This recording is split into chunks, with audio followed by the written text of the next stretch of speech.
du Saint-Esprit. Opérer avec le ministère des anges. Vous êtes certainement à Bujumbura, mais vous vous informez de ce qui se passe ici. Oui. Cette affaire des anges crée une vraie polémique ici au Congo. Bon? On appelle ça angiologie, que vous allez commencer à prier, il y a des esprits, des anges qui descendent. Quand vous dites opérer avec le ministère des anges, entrons un peu en profondeur, prophète, ça signifie quoi exactement? Quelle est la place, le rôle des anges dans un ministère et dans un travail comme celui-là? Bon, je crois, je risque de dire beaucoup de choses, mais je crois qu'au temps dans lequel nous sommes aujourd'hui, nous devons prêcher tout l'évangile. Je crois que cela ne pose pas un problème si nous parlons de démonologie, des démons, des hôtels et consorts. Ça ne pose pas un problème quand nous parlons de la pneumatologie. Qu'est-ce que ça les amène dans le salut? Les gens qui critiquent ça disent non, prêchez Jésus. Mais quand vous allez donner aux gens la démonologie, l'angiologie, des choses comme ça apporte quoi au salut? Parlez-nous de Jésus, du royaume de Dieu. Voilà. Répondez-vous, soyez... Dans Hébreux chapitre 1, il est écrit clairement que ce sont des esprits au service de ceux qui sont appelés pour hériter du salut. Donc le salut sur toutes ses formes, tant sur le plan éternel que sur le plan physique, sur le plan matériel, sur le plan financier, sur le plan spirituel.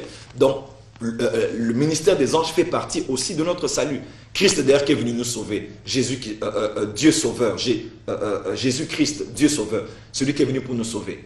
Lors de sa naissance, il y a l'ange qui est apparu à Zacharie pour annoncer la venue du Fils, qui allait préparer la venue du Sauveur. Le même ange, 6 mois plus tard, il est revenu voir Marie. Et les anges ont été là lorsqu'il est né, le Sauveur. Les anges étaient là lorsqu'il avait vaincu la tentation dans le désert. Les anges étaient là lors de sa résurrection. Les anges étaient là même lorsqu'il était en train de monter. Qu'est-ce qui s'est passé? Nous connaissons bien l'histoire. 2 anges ont dit à ces gens que de la même manière qu'il est parti, il va revenir. Et quand il va revenir avec les saints et les anges lors de son retour glorieux. Donc les anges ont fait partie de la vie normale de notre Seigneur. Non mais pourquoi on parle du Seigneur? Pourquoi ne pas mettre un accent particulier sur le Seigneur? Je vais donner un exemple. Je considère moi que les anges sont des esprits au service du Seigneur. Oui. C'est le Seigneur qui doit être prêché. Mais quand vous parlez du ministère des anges, qu'est-ce qu'un chrétien qui apprend ce genre de choses? Ça change quoi dans sa vie? C'est là qu'on dit de vous que vous commencez un peu à détourner le message, centraliser le message sur Jésus au lieu de nous parler des anges par exemple. Vous savez par exemple, aujourd'hui, l'une des voies par laquelle la reine de Saba a connu la gloire de Salomon, c'est par la gloire de ses serviteurs. C'est par la gloire de ses serviteurs qu'on a connu la gloire de Salomon. Autant que l'on voit la gloire d'un Seigneur par ses sujets, autant que le Seigneur veut, en voyant la gloire de ses anges, que nous puissions voir la gloire de ce qu'il est. Et c'est la méthode que Dieu est en train d'appliquer aujourd'hui. Nous ne parlons pas des anges dans le terme de les adorer. Nous ne tombons pas dans le piège de l'église de Colosse pour ne pas faire le culte des anges. Nous ne sommes pas là. Mais nous voulons révéler aux chrétiens, à part le fait qu'on vous ait beaucoup prêché sur vos ennemis, vous devez aussi connaître vos alliés. Vous connaissez bien l'histoire du serviteur d'Élysée. Il était avec son serviteur et tôt le matin, ils ont vu une grande armée qui sont venus pour leur arrêter. Qu'est-ce qui s'est passé? Le serviteur a eu peur parce qu'il n'avait les yeux fixés que sur les ennemis. Mais le temps est arrivé où le prophète a dit, sois calme, parce qu'il voyait ce que l'autre ne voyait pas. Il pouvait voir en esprit. Et il a vu une grande armée qui était autour de lui. Il a prié pour son serviteur, il a vu et il a pu voir, il a pu avoir l'assurance parce qu'il ne voyait que les ennemis. Et lorsqu'il a vu les alliés, il a eu la paix. Beaucoup de chrétiens aujourd'hui ont peur, sont devenus suspicieux, sont devenus haineux, sont devenus mauvais. Pourquoi? Parce qu'ils ne connaissent que leurs ennemis. Les chrétiens ont peur de dormir, même lorsqu'ils prient. Lorsqu'on dit par exemple à l'église que c'est le temps de l'adoration, beaucoup de chrétiens n'arrivent même pas à pouvoir adorer. Mais quand on dit combat spirituel maintenant, vous allez voir comment les gens vont battre les mains et vont pouvoir prier. Les gens sont plus habitués à la présence du diable qu'à la présence de Dieu. Alors que dans l'Apocalypse, Christ a reproché l'église d'avoir sondé les profondeurs de Satan. La Bible ne dit pas connaissez et cherchez à connaître l'ennemi ou bien votre arbre généalogique. Mais on dit chercher à connaître et chercher à connaître l'Éternel. Donc le royaume des cieux est composé de toutes ces choses. Il y a le roi des rois, il y a son armée, et ce n'est pas mauvais si on parle de ses alliés qui sont avec nous. Prêcher l'évangile ne veut pas dire prêcher Jésus. Prêcher l'évangile veut dire prêcher la parole de Jésus. La parole de Jésus, c'est Jésus lui-même. Non, la parole de Jésus parle aussi de l'amour. La parole de Jésus parle aussi du pardon. La parole de Jésus parle aussi du royaume. La parole de Jésus parle aussi de la famille. La parole de Jésus parle aussi des anges. C'est un sujet dont on a parlé dans les Écritures, tant dans l'Ancien Testament que dans le Nouveau Testament. Il ne faut pas qu'à cause de certains abus, que l'on puisse nier la vérité. La vérité reste la vérité. On doit prêcher la parole autant que je parle du Saint-Esprit, je parle de Jésus. Ceux qui me connaissent savent comment est-ce que je parle beaucoup de la personne du Saint-Esprit, beaucoup de la personne de Jésus. Mais ce n'exclut pas que l'on parle des anges. Est-ce que c'est un péché? Est-ce que c'est anti-biblique? Alors que la Bible raille cela. Mais si la Bible en parle, nous devons en parler. Alors, le ministère opère avec le ministère des anges. Dites-nous un peu, vous voulez dire quoi? De quoi est-il question ici? Notre but est de pouvoir permettre aux chrétiens d'atteindre une autre dimension spirituelle que dans laquelle ils sont aujourd'hui. Voyez-vous, Papa Perrault, les défis dans lesquels nous sommes aujourd'hui, le contexte dans lequel nous sommes, non seulement sur le plan politique, que sur le plan national, que sur le plan international, le diable a aussi une armée. Le diable a aussi un système qui s'est implanté, qui infiltre les banques, qui infiltre les églises, même jusqu'aujourd'hui. Et ces gens-là opèrent avec des esprits mauvais.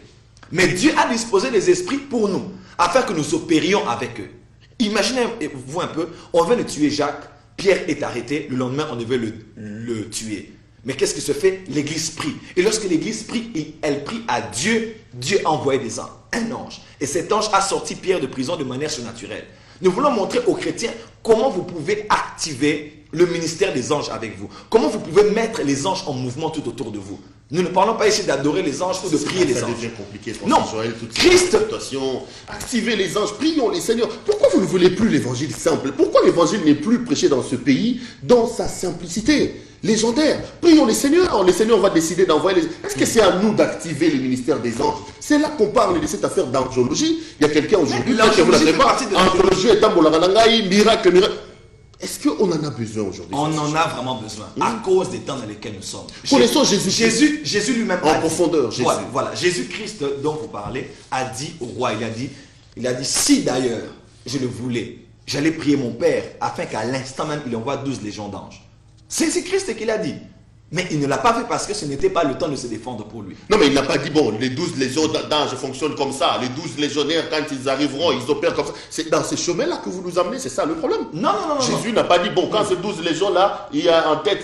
Parce que là, on commence à mettre l'accent sur les futilités, à mon avis. Ce ne sont pas des futilités. Alors que la substance, Jésus, la substance, on n'en parle plus. Non, nous parlons de Jésus, nous adorons Jésus. Parler des anges, Papa Perrault, je crois que l'un des problèmes dans lesquels nous sommes aujourd'hui, c'est que nous croyons que celui qui parle de la croix, ou bien qui cite 1000 fois le nom de Jésus, qui prêche l'évangile. L'évangile, ce n'est pas Jésus. L'évangile, ce sont les paroles de Jésus. C'est la bonne nouvelle de la personne de Jésus qui est venue nous racheter de la mort et du péché. Et souvent, nous n'empêchons pas aux gens de parler sur les autels. Nous n'empêchons pas aux gens de parler sur la prospérité, sur la réconciliation au niveau de la famille. Pourquoi on va nous empêcher de parler du ministère des anges? Est-ce parce qu'il y a des abus ou bien parce qu'il y a certains occultistes qui en parlent aussi? Ça ne doit pas nous empêcher de nier la vérité. La vérité est telle qu'aujourd'hui, les occultistes ne veulent pas qu'on en parle. Parce qu'ils veulent que les chrétiens demeurent charnels et demeurent intellects. Voyez-vous, ne nous intimidez pas parce qu'il y en a plein aussi dans les églises. Oui. Voyez-vous par exemple, aujourd'hui, nous avons développé notre corps. Nous avons développé notre âme. Nous parlons du renouvellement de l'intelligence, changement de mentalité. Mais où est le renouvellement de l'esprit? Où est le développement de l'esprit? Et lorsqu'on parle de l'esprit, les gens ont directement fait attention. Mais vous êtes esprit. En réalité, dans l'homme, c'est l'esprit. Nous sommes esprit, nous avons une âme et nous sommes dans un corps. Vous ne pouvez pas comprendre le monde spirituel si vous ne comprenez pas que vous êtes d'abord spirituel. Vous êtes un esprit. Et autant que vous connaissez votre corps, vous connaissez votre âme, vous devez connaître votre esprit. Par exemple, lorsque je prêche le message sur les 7 montagnes, sur les 7 secteurs stratégiques de la société que les chrétiens doivent influencer, je les appelle les 7 montagnes. Il y a la montagne de l'éducation qu'on a influencée, la montagne des médias, la montagne de la célébration, la montagne de l'économie, la montagne de la famille et tant d'autres. Lorsque nous préparons les chrétiens pour dire aujourd'hui, vous allez être à la tête au niveau du gouvernement, nous vous préparons pour être des bons politiciens et des bons citoyens, là vous allez influencer la politique avec les valeurs du royaume. Il ne suffit pas de les prêcher la politique sur les bases de la parole de Dieu, parce que la montagne de la politique est dirigée par des esprits. La corruption est un esprit. Il y a des principautés qui sont établies dans ces secteurs pour gouverner. Et plusieurs ont juré allégeance au diable pour pouvoir gouverner dans ces secteurs-là. Il ne faut pas seulement dire aux chrétiens, habillez-vous bien, allez en politique. Il ne faut pas seulement leur dire, préparez votre âme, étudiez et formez-vous. Non, il y a aussi un travail de l'esprit qu'il faut faire. C'est pour cela que ces gens vont dans les Rotary, vont dans les Lions Club, vont chez les Rosicruciens, parce qu'ils se disent que leurs églises, là, c'est toujours voyage, mariage, blocage, freinage. Mais ce ne sont pas des gens qui ont développé leur esprit. Et nous, les chrétiens, nous sommes au-delà de la spiritualité. Nous sommes de la divinité. Il est écrit au commencement, Dieu créa les cieux et la terre. La terre, c'est pour les hommes. Les cieux sont pour ceux qui naviguent dans les cieux. Mais nous sommes de la dimension de la divinité. Là où nous sommes assis avec Christ dans les lieux célestes. Où est le mal si je dis ce genre de choses? Nous devons préparer les chrétiens aujourd'hui à avoir une autre dimension de spiritualité à cause des défis spirituels que nous avons lorsque nous envoie dans la société pour influencer. Car le monde entier est sous la domination du malin. On ne peut pas envoyer un chrétien dans le monde des médias s'il n'est pas spirituellement très développé. Il va aller là-bas, on va l'enseigner comment est-ce qu'il doit se comporter, mais à cause de la pression spirituelle, à cause des esprits qui règnent dans ce secteur, au moins la de Rosaï n'est bien même à Pengwanaï.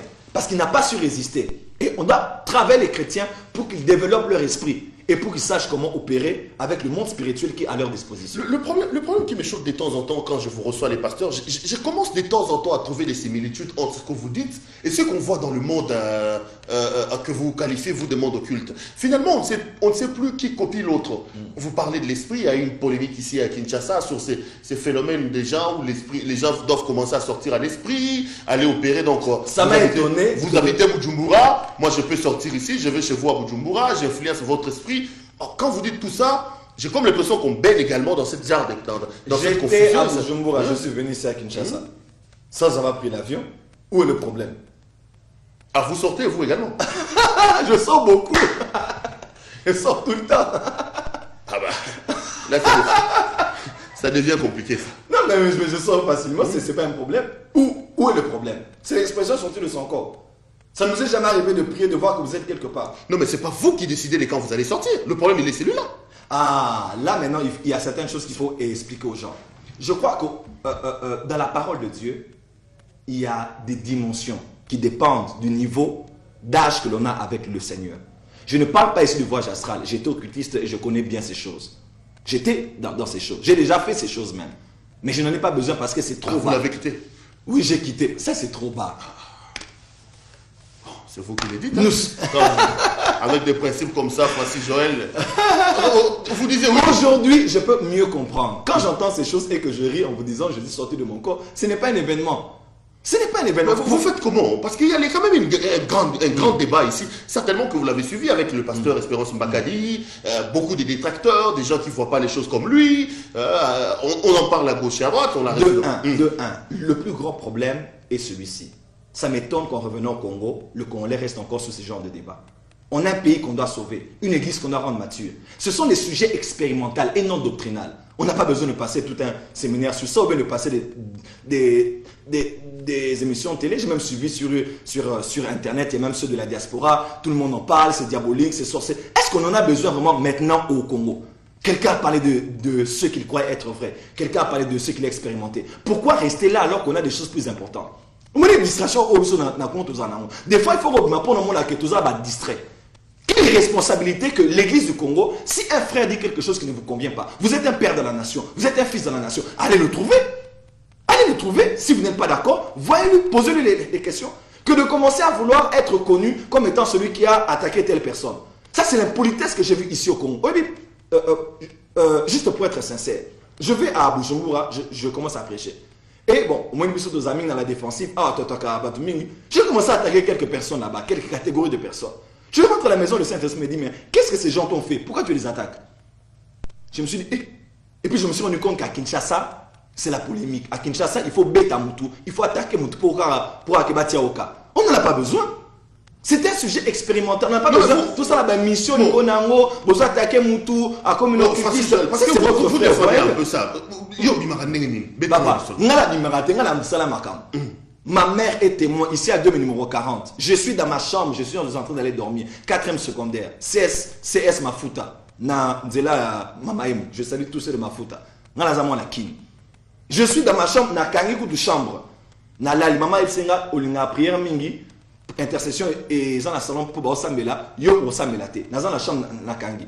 Naton na la muki na bimi na bimi. Na epona opesa ba intercession moté. Ma mère m'appelle dans la chambre et dit pourquoi tu as prié toute la nuit? Je dis maman, je n'ai pas prié dans là, on a préparé examen. Mais osé na salon, osé déranger. Ben intercesseur ba moninga na zalai na bango. Pas en esprit, j'étais là avec eux dans la non, c'est pas l'ambiguïté. Le problème il est celui-là. Quand l'esprit décide de vous enlever, de vous sortir, on comprendrait. Mais cette affaire qui est devenue un exercice que Joël a fallu et mon bon, abimi. Il y a OK, opéré, on voler ou survoler. Le problème, il est celui-là. Il y a... Ne me dites pas que vous sortez vous-même de votre propre bonne volonté et allez opérer ailleurs. Non, non, ça dépend de beaucoup de choses. Rien à voir, rien de différent avec le voyage astral. Ça dépend de beaucoup de choses. Nous ne parlons pas ici d'exercer la